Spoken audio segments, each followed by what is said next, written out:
Hey, how you doing, folks? My name is Patrick Duff, and I am going to show you today how systematic racism works. And what I mean by that is a lot of people don't really understand the term systematic racism or what it really it means and what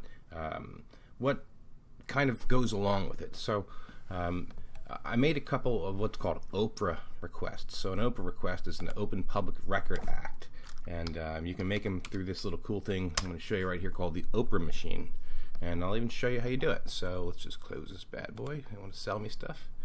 Go to make a request. Okay. So let's go to find. No, I'm going to sign in first. There we go. And I'll go to my requests. Right. So let's say I wanted to make a request to the New Jersey Department of Environmental Protection. I could hit make a request to this authority. Booyah. All I got to do is say kind of what the summary of the request is, and I can kind of ask them for whatever government record they have. Like I can ask them for, I can ask them for who works there, I can ask them for the race of who works there, and that's important because these government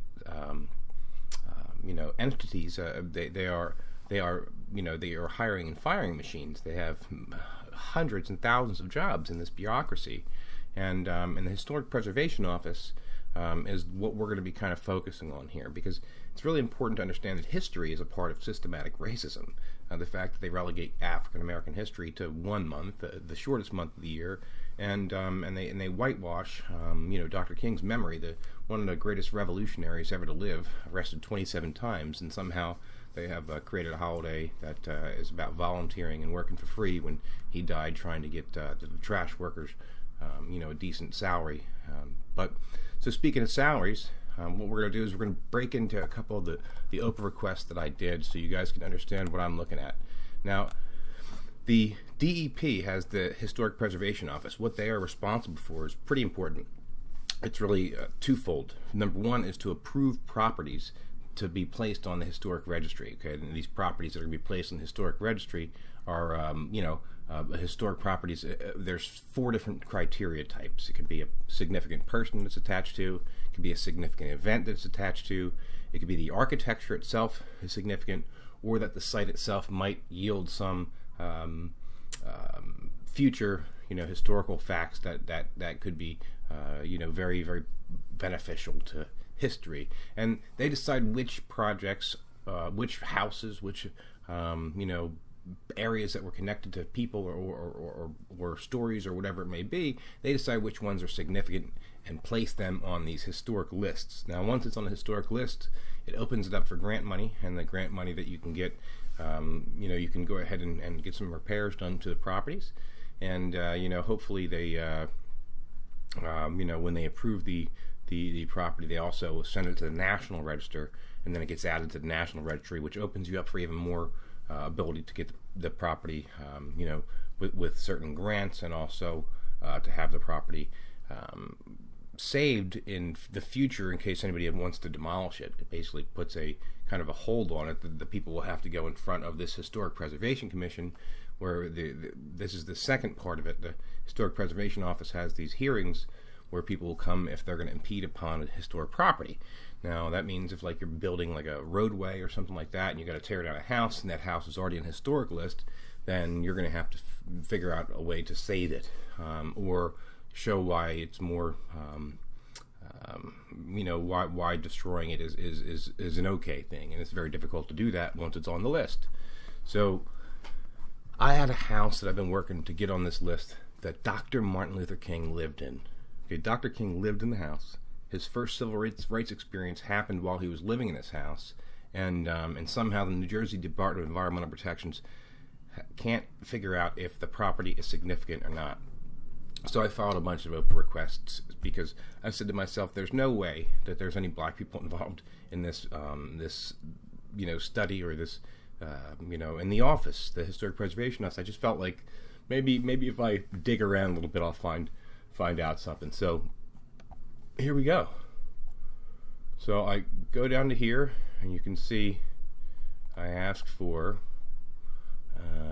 list of all African American employees in the NJDEP's Historic Preservation Office. So this is what I get. There you go. 3. they've had 3. Now there's 27 people currently employed in the office, and if you look here, 2 are set to inactive, employee status indicator, inactive, and 1 is set to active. That's Adelia Armstrong, and she's black. These other 2, this one worked here for a short time in 2014 and was paid $15 an hour. This one up here, his name is Shane McDill. He worked here for a short period of time, and actually it seems he was only an intern there, but they say he was being paid $11.50 an hour. So let's go back here. So that shows you that at this current time in an office where 27 people work there, only 1 of them is black. Now, I said to myself, well, I wonder if there's any disparity in pay, you know. Remember, the other 2 were paid $11.50 an hour and also $15 an hour.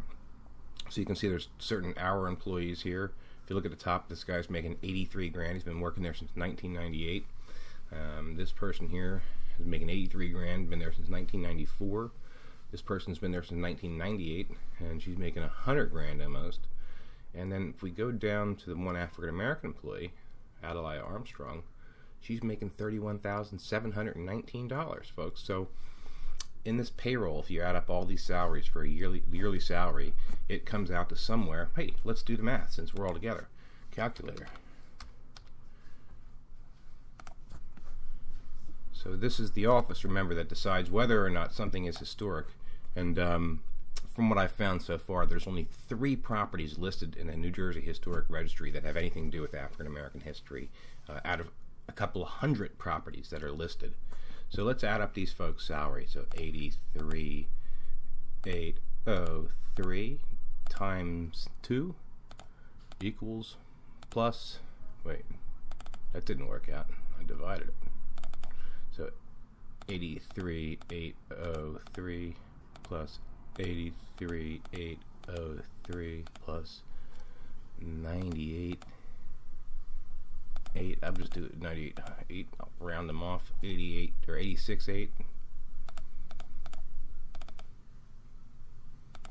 87.8.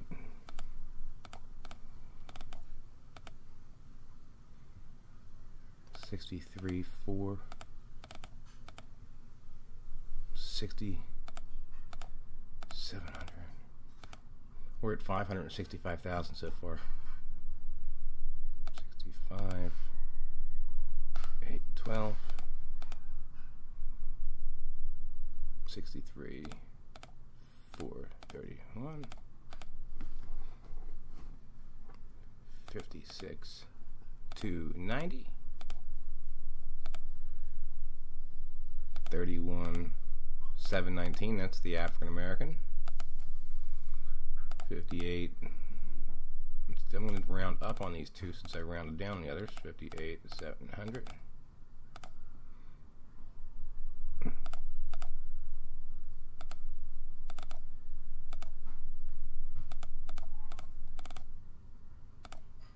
So, their current total budget for the employees is over $1 million, and of that,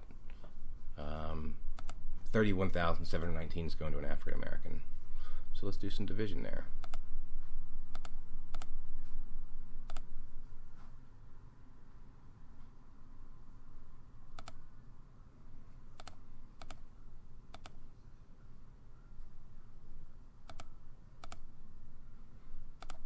So 1 million.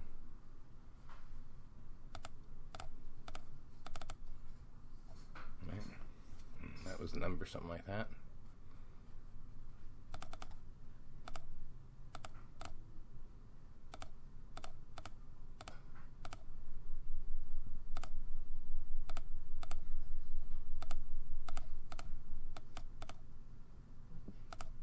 So she and African Americans are taking home a whopping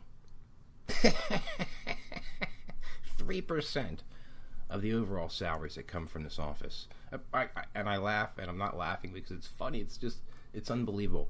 The people that select whether these properties get to be placed on this list have not had another African American work in any position of power in the last 18 years in this office. So I filed the open request back from the year 2000. So from 2000 until today, they've had 2 people getting paid hourly wages and 1 person getting paid the lowest that they get paid currently in their office. None of them ever holding any position of power. Only 3 properties on the historic properties list here in New Jersey, when there's hundreds of other properties that are all dedicated to mostly white people. Not Native Americans who we killed, not enslaved Africans who we enslaved, and who basically built most of the roads and bridges and all the other things that we have that we had in the 17, 18, 1900s that made this nation the industrious nation it is. But none of that really matters, because those who decide what the history is, or what is significant in history, obviously don't think it's significant enough to even hire black people. So that's a clear example of how systematic racism works, and if you don't understand that, then you weren't listening.